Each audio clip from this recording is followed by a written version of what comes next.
les élections. Si on se réfère aujourd'hui au sondage qui est apparu ad hoc, le dernier aujourd'hui qui est apparu dans la presse et qui donne pour les trois partis ici présents une majorité. En supposant que ce sondage-là soit réel ou décrive la réalité. Cela veut dire que ça leur permet demain de constituer le pouvoir, du moins le pouvoir exécutif. Face à la situation qui est aujourd'hui, cela veut dire qu'il y a plein de personnes, plein de situations qui sont dans l'attente de dispositions qui leur permettent de résoudre leurs problèmes. Et face au fait que l'État dispose d'un minimum de ressources, je souhaiterais savoir de quoi disposent les trois partis pour convaincre ceux qui ne seront pas servis, par quels moyens ils vont les faire attendre, sachant qu'aujourd'hui, nous avons une nouvelle tendance à ce que celui ou ceux qui ne sont pas servis se manifestent de manière violente. Est-ce qu'ils vont venir et user de l'arsenal sécuritaire? Est-ce qu'ils sont sûrs de leur pouvoir pédagogique pour obliger les gens ou convaincre les gens à attendre un peu, sachant que probablement cette attente peut être de 3, 4 ou 5 ans? On s'attend à une réponse courte de chacun. Non, je vais commencer par vous décevoir, ça ne sera pas une réponse courte, enfin, parce qu'elle mérite beaucoup d'explications. Vous parlez donc du lendemain du 23 octobre, ce qui se passera entre les trois principaux partis Non, le sondage. Je dis, supposons que même le Takat soit au pouvoir, qu'est-ce qu'il fera pour convaincre ceux qui ne sont pas servis qu'ils devront attendre? Moi, je pensais à une autre question qui non, c'est-à-dire à laquelle j'avais l'intention de répondre. Je vous dis, c'est-à-dire la question est dans l'exécution. Si vous êtes au pouvoir exécutif, vous n'allez pas contenter tout le monde d'un seul coup. Mais avant d'être au pouvoir exécutif, il y a des conditions. Avant d'être au pouvoir exécutif, on ne va pas vous dire on va être au pouvoir exécutif comme ça, il y a des conditions. Bon, alors, ces conditions, bon, ce qui brûle les lèvres à tout le monde aujourd'hui, c'est de savoir ce qu'il y aura après le 23 octobre. Est-ce qu'il y aura un gouvernement d'union nationale? Est-ce qu'il y aura une majorité et une opposition? Ou est-ce qu'il y aura autre chose encore? On peut penser à un gouvernement technique, qui serait strictement contrôlé par l'Assemblée. Bon. Alors, justement, gouvernement d'union nationale, ça n'est pas une alliance. Que les choses soient bien claires. On va bien distinguer les deux. Une alliance, c'est une entente sur un programme commun entre une ou plusieurs formations. Dans un gouvernement d'union nationale, il n'est pas question de ça. Je vais être très clair. Si plusieurs partis s'unissent là-dessus, c'est une majorité, dans l'intérêt de la Tunisie pour faire avancer les choses, on ne va pas, je vais parler de la Constitution, puisqu'on va quand même rédiger un projet de Constitution. Le projet de Takat est incompatible avec le projet de Nahda et incompatible avec le projet du PDP, puisqu'on pense à nous trois, du point de vue constitutionnel, sur des points cruciaux. On a parlé tout à l'heure, sur l'architecture du régime, nous ne sommes pas d'accord. Même si nous siégeons tous les trois dans un gouvernement d'union nationale, bon, là, ça ne nous oblige pas à présenter un projet de constitution. On se redira un projet de constitution commun. Chacun défendra son projet, mais à quoi servirait un gouvernement d'union nationale? Vous poserez peut-être la question maintenant. Il y a des mesures urgentes à prendre.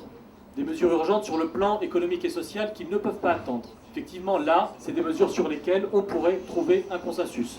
Sur ces mesures-là uniquement. Il n'est pas question de légiférer sur des mesures qui divisent, dans le cadre d'un gouvernement comme celui-là. On ne va pas légiférer sur le statut de la femme, on n'est pas d'accord. On ne va pas légiférer sur les libertés, on n'est pas d'accord sur tout non plus. Il y a un socle minimum qui nous rassemble effectivement pour rompre avec la dictature. Maintenant, il y a d'autres réformes qui viendront après, une fois que la période de l'Assemblée constituante sera passée. Donc aujourd'hui, la position de Takat, l'Union nationale, oui, ce n'est pas une position qui serait à écarter, parce qu'elle pourrait être dans l'intérêt du pays. Mais cela ne veut pas dire une alliance. Nous avons dit dès le début que nous ne ferons des alliances proprement dit sur un programme commun qu'avec des partis dont nous sommes proches. C'est-à-dire des partis qui se situent globalement comme nous au centre-gauche.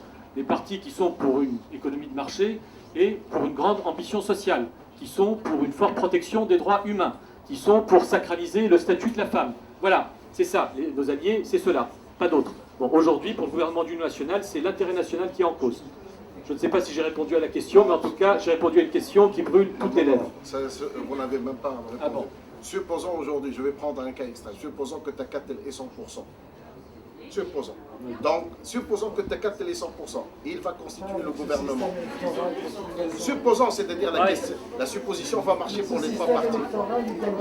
Ça marche. C'est avec la proportionnelle.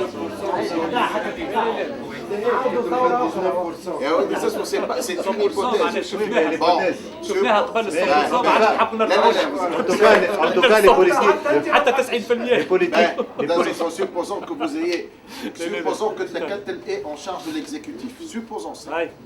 Qu'est-ce que ferait le Takatel pour convaincre ceux qui ne seront pas servis qu'ils devront attendre, sachant qu'ils peuvent réagir? Bon, si on a l'exécutif, ça veut dire qu'on a une majorité du peuple qui nous a soutenus, nous et nos alliés. Et on respectera les droits de l'opposition. On fera en sorte que l'opposition ait un vrai statut, qu'elle puisse s'exprimer, qu'elle puisse contrôler le gouvernement et que l'alternance soit possible. Alors bien sûr, on fera tout pour gagner les élections suivantes. Mais on fera tout pour donner un statut à l'opposition qui lui permette d'exister. Pas de confiscation de pouvoir, ni par nous, et j'espère pas par d'autres. Alors, vous avez reçu le message là? إما أن السؤال يستعصي على الفهم وإما أنه فلسفي وإما أن جوابه بديهي. لأنه ما يمكن فعله لإرضاء الغاضبين في وضعية سياسية واقتصادية وأمنية تفترض أنه من البديهي والمسلم به عدم القدرة على إرضاء الجميع.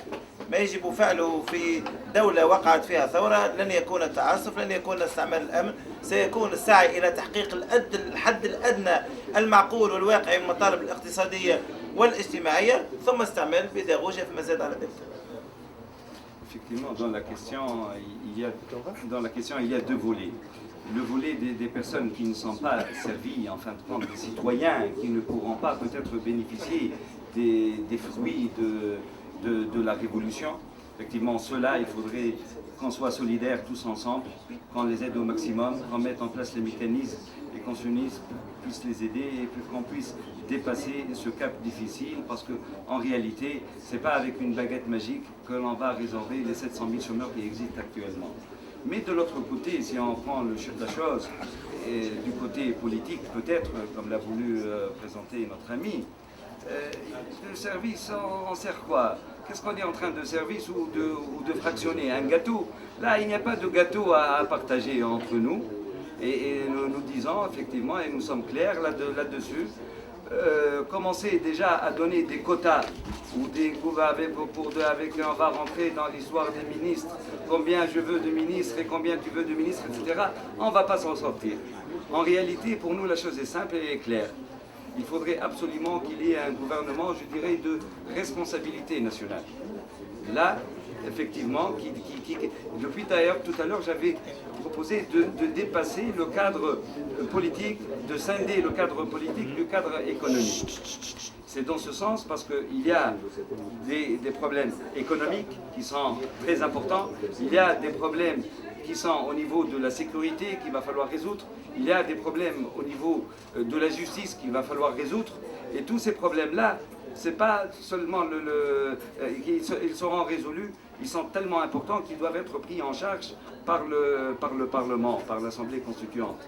Mais l'ensemble des tâches courantes, etc., il faudrait, à notre avis, prendre un gouvernement de compétences nationales dans lequel il n'y aurait pas de baron, je dirais, de la politique.